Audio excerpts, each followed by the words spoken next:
All right, so listen, with the market shifting, there are so many real estate agents out there, maybe you are one of them as well, that are struggling to get your listing sold, struggling to set proper expectations with a seller, struggling with conversations with your seller. And really, here's the reality. It's causing you to lose sleep. And believe me, I'm not trying to be funny. I understand when you have listings or multiple listings that are not selling, and you've got sellers blowing up your phone, freaking out, saying, what is the deal? Why are you not selling my house? And you're sitting back asking yourself, well, damn, why aren't I selling your house? That is exactly what I'm thinking, Mr. Seller. So based on a lot of requests, it's probably the most requested video. I'm going to walk you through some things that I think that have really helped me over the past 15, 16, 17 years navigate different shifting real estate markets that I'm hoping will serve you, so that as a result of you watching this video, you can communicate better with your sellers. You can be better at presenting the information in such a way where you influence sellers to make better decisions, resulting in you selling all of your listings.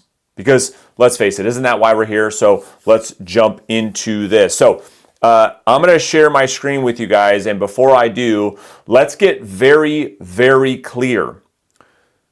The market right now, and this is what I'm talking to every agent that I coach, is not crashing. The market is normalizing to pre-pandemic levels. All right, so this is what we need to be communicating with our sellers every single day.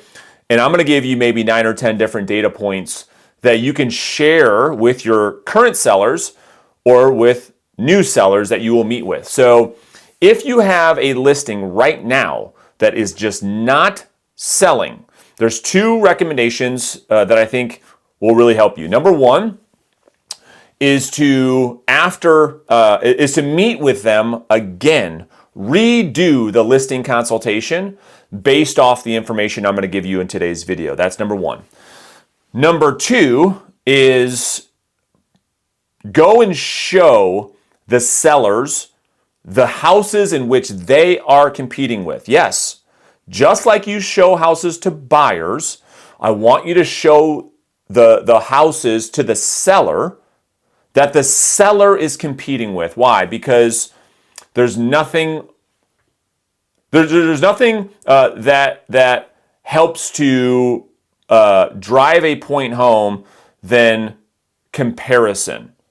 You see, when we just tell the seller, listen, the property down the street, blah, blah, blah, blah, blah, and you're telling the seller, it's not very influential. It's not very impactful because it's just you telling them. So if you physically think about this, you walk the sellers through those properties, they get to see and touch and feel the properties in which they are competing with. It brings a whole new perspective to what they are up against. All right, so those would be the 2 things I would do as a result of this video. All right, so let's jump into the data.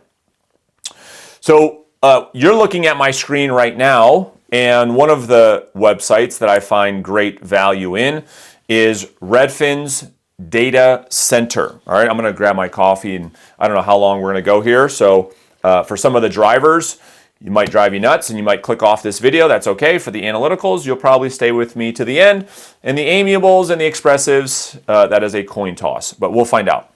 All right, so let's start off with median sales price. All right, so when I talk about the housing market rather, normalizing, let me give you some context. All right, so when you look at the graph and you look at my screen, you're starting to see home prices go down. Now, this is the big uproar, right? So you could see I'll just go from last month to the high. The high was May 2022. These are the highest values the country has ever seen in the history of the world. In other words, every single person who owns a home rather, hit what I'm calling the real estate jackpot. Not because of anything that they did, but because some crazy, crazy things happened over the past 2 years, which we're going to unpack in today's video. And you're starting to see values as a result of last month's data, finally the data reflecting in an actual market shift or a market normalization happening.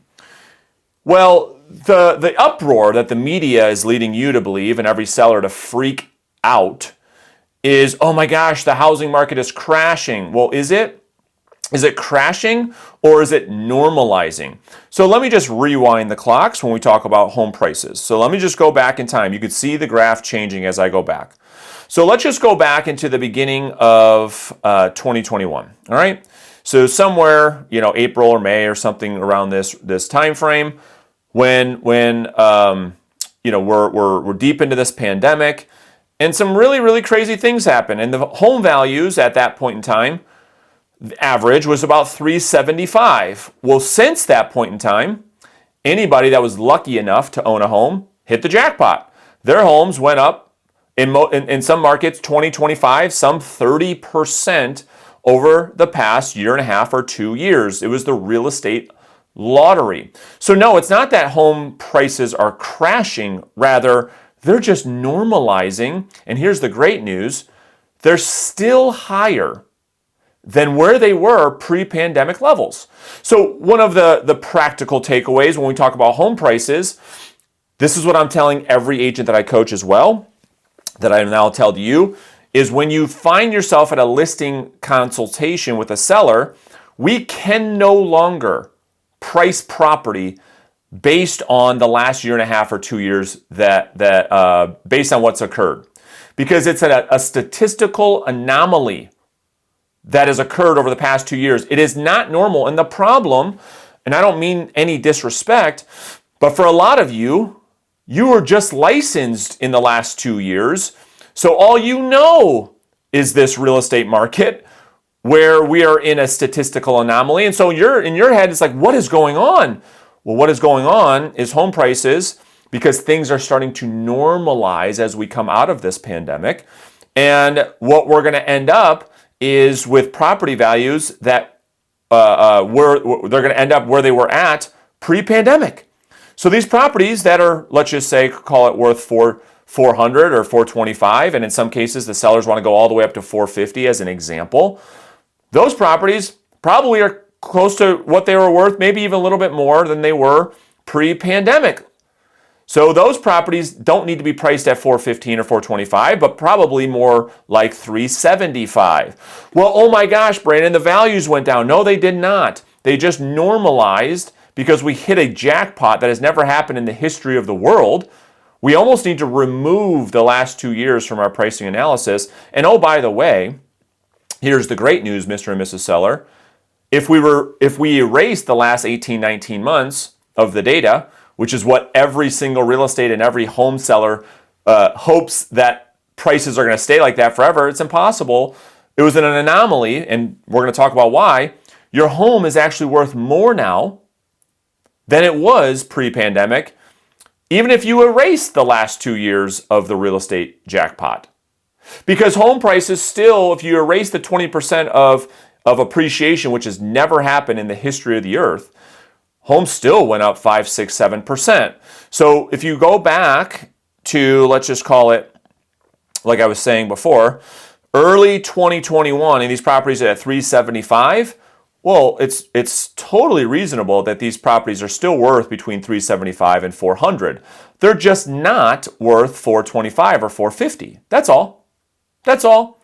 So when you go and price a property, whatever it is that your CMA says, just recommend a price that is 5 or 10%, depending on price range, that is below that CMA, because that CMA and appraisals are looking at historical data. Well, we can't use that any longer because that data was all based on a statistical anomaly.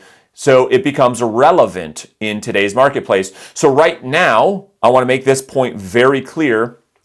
We have to price almost blind. And because the data, you're seeing it start to catch up. Once we stack 3, 4, 5 months worth of this data, the agents and the sellers are going to start to get it, because now you're going to have a clear picture of what the new market looks like. and it's just starting to right now. But again, sellers and agents are still pricing off of the last year and a half of appreciation of 20-25%. All right, so the data will catch up, I promise. Now let's move forward to home sales. Home sales. Well, Brandon, oh my gosh, home sales are dropping 20%. Housing market is crashing. And so you probably have a lot of your sellers that are asking you questions about this, certainly. Well, when we look at home sales, number one, we have to look at the seasonality of what is happening as we're having this conversation with sellers. School's going back, okay? So every single year, the market completely cools off. You can just look at the data. Look at every single year, right? Every single year, August, and then we get into September, sales fall off the map. They go down, and then they start to pick back up. And what I have said for years is that December is normally one of the best closing months of the year, because after we get past this lull of the fall and people are back in school and buyers are coming out of hibernation, they start to, the most serious buyers are looking for property and they're looking to move during the holidays, during the winter months. Those are the best buyers. Only the best buyers will track through a foot of snow to go look at properties. So there's an argument to be made that sellers can maybe get more money in the winter than they can in the summer when there's less competition. That is a different topic. However, the point is this: when it comes to home sales, the number of home sales dropping off, well, certainly, because as the market normalizes, more inventory comes into the marketplace, interest rates go up, which we'll talk about in a second. There are less and less buyers in the marketplace. So certainly sales are going to drop off, but it's not crashing. If you look at this historically, because if you look at the market of 2019 and 2020, when everyone was like, wow, this is a great, strong real estate market, which is what all the media was suggesting. Well, we're better now than we were then. Yet the media wants to lead us to believe that the market is crashing. Well, how can that be? So July 2022, last month, we had 526,000 home sales, right? And so if we just go back to, like, again, pre-pandemic, and we start to look at some of this stuff, and we say, okay, cool, well, let's just see kind of what's happening. So home sales are down probably about 100,000, but if we annualize this, we're still due to do about 6 million home sales. So yes, are we down? Yes. Are interest rates double than where they were over the last 18 months? Yeah, so that's going to knock some buyers out, all right? Let's now move on to new listings. So the number of new listings entering the marketplace, check this out.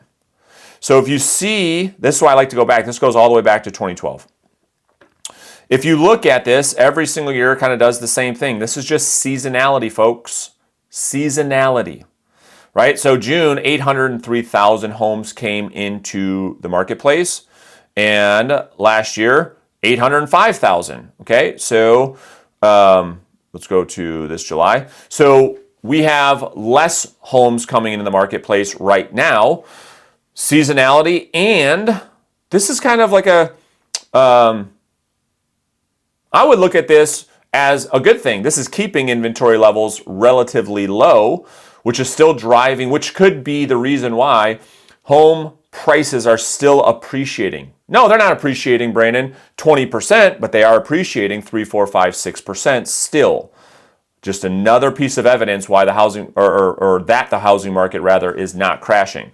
So number of new listings coming into the marketplace, it is down. And so therefore, when we're talking to a prospective seller, you may want to have a conversation to say, listen, Mr. Seller, your competition is still pretty low. It's a great time to get this thing on the market. So let's not wait any longer until inventory starts to raise up more. It's a great time. Waiting for sellers has no strategic advantage, like they have over the past 18 months.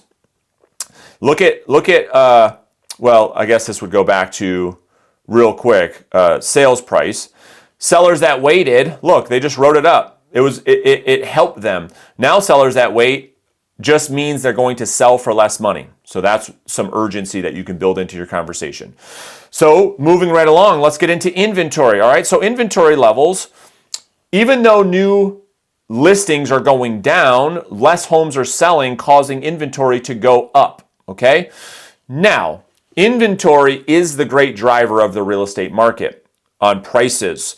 This is essentially our supply. So demand, we're going to talk about in a second, buyers. But right now we're talking about supply. So in July, all homes for sale was about 1.1 million. If we go back just a year to last July, we had about 980,000 homes for sale, okay?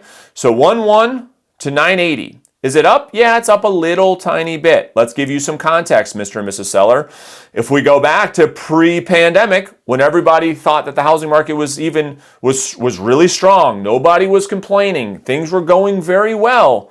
July 2019, 1.7 million homes on the market. Well, what does that mean, Brandon? Well, Mr. and Mrs. Seller, what that means is you would make the argument that if we have less inventory, home prices are worth more, that this is a better thing for a seller. So right now, even with the shifting real estate market, to put this into context, give you perspective, things are better right now than they were pre-pandemic because things are just normalizing, but they are better. And then you could see over time since 2012, inventory has done nothing but go down, down, down, down, down, down, down, till we hit all-time lows, right? As a result of the real estate jackpot, which we are no longer in, now inventory starts to rise up. It's okay. It's not crashing. It's fine. It's just normalizing. So when we have a conversation with the seller around inventory, no longer are there 10 buyers for every one house for sale. It's more equal. Maybe there is 10 buyers for every 10 houses for sale. That is called a normal, neutral real estate market. No longer is it a seller's market, Mrs. and Mrs. Seller, Mr. and Mrs. Seller. We're just in a neutral market, meaning the number of buyers and the number of sellers is equal. Okay, we're going to talk more about that in just a second as well. So active listings. So inventory takes into consideration more than just actives, but actives right now, as I'm making this video, we've got about 1.7 million homes active out there for sale. Is it up based from last year? It's about the same. Right? It's about the same. The number of active listings is about the same right now as it was last year. We just have a little bit less buyers, which is causing inventory to go up like we talked about. Which then brings us to the month's worth of supply. All right? So this is really critical. So this is your absorption rate, realtors. So as the inventory increases, month of supply starts to increase on a national level. About 2.5, some of your markets have 3 months worth of inventory. Now, this is the key takeaway from this part of the video. When we look at absorption rate or months worth of supply, this tells us which type of market that we are in objectively that we need to communicate to the seller. So a seller's market, okay, by definition, is when we have inventory that is closer to or less than, rather, 3 months worth of inventory. Less than 3 months. Well, if you go back to the real estate jackpot, right? I mean, this got down to, in many markets, less than 30 days worth of inventory. There just wasn't enough homes for all the buyers in the marketplace because the government was giving money away for free. So certainly if the government starts giving money away for free with historical low interest rates, which we'll talk about, well, of course, there's a lot of demand. Of course, demand rises up like absolute craziness. Makes sense, right?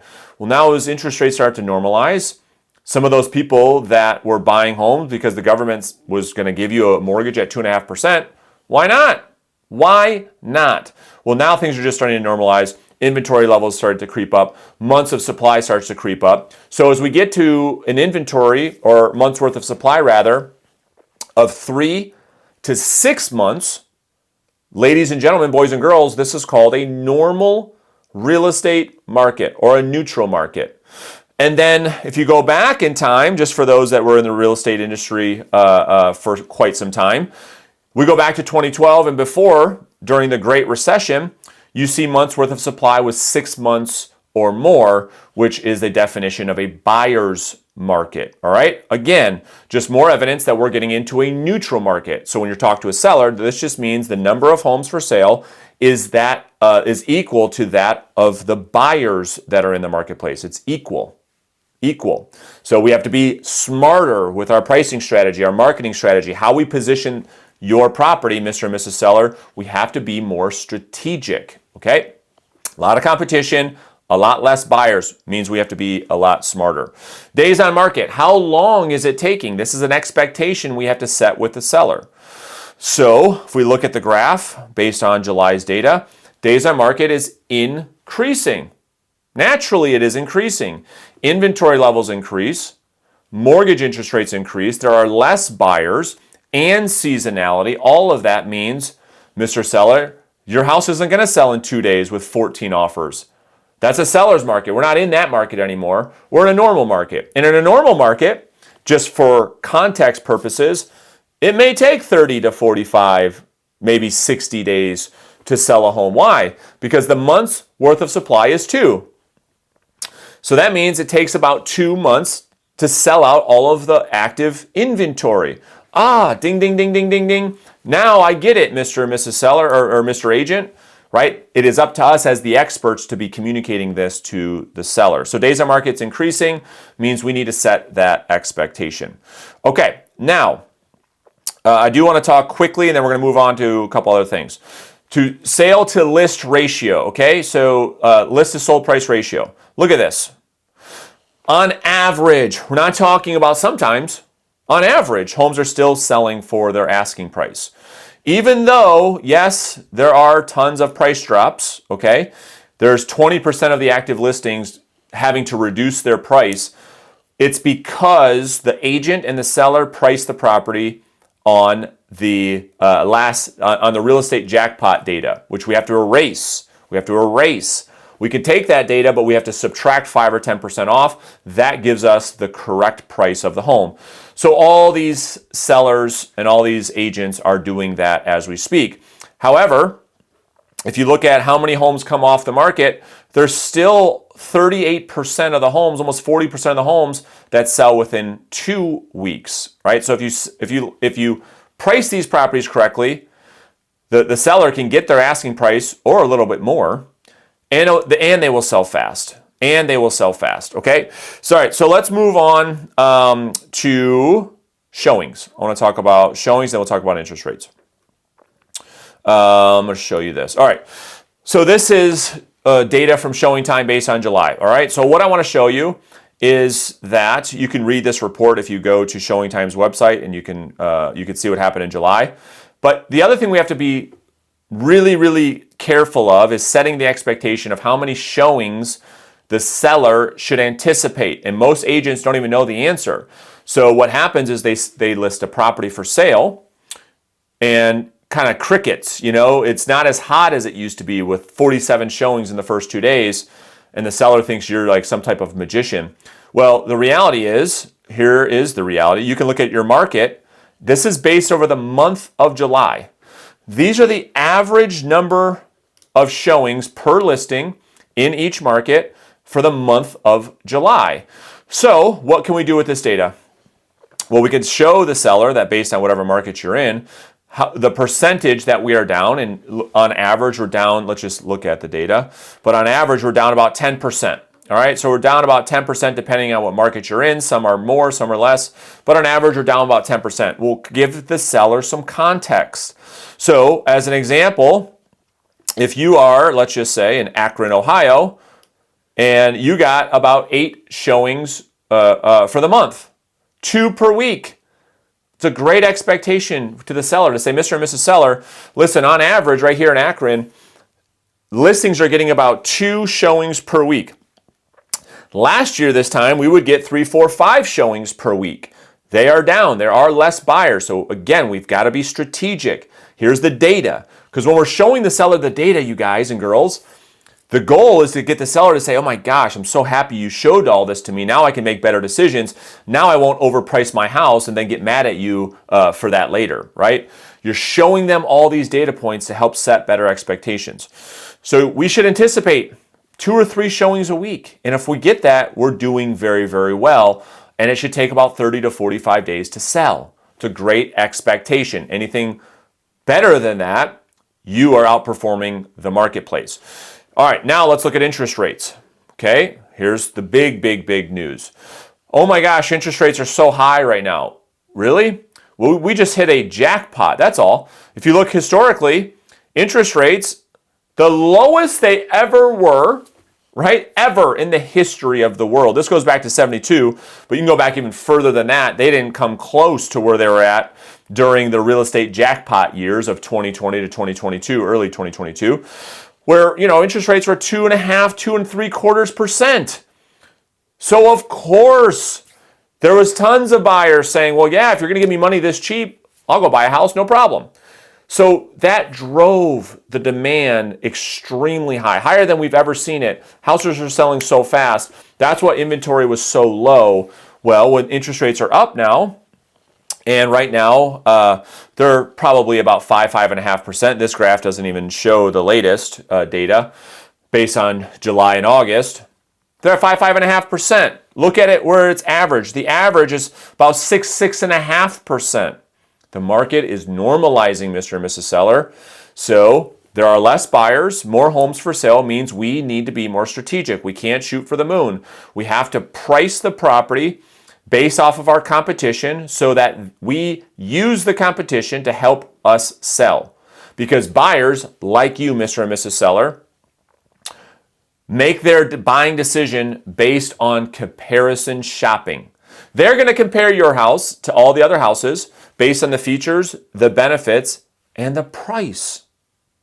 And they're going to make their decision based on that criteria the same way you and I do. So what we need to do, now that the market is normalizing, we've got to take all of this into consideration, and we need to price the property when we enter the marketplace in a way that we become the obvious choice. Let all the other sellers overprice their home based on old, bad data so that when we enter the marketplace, we get multiple offers and the likelihood of multiple buyers competing for your home increases, resulting in you getting your asking price or more.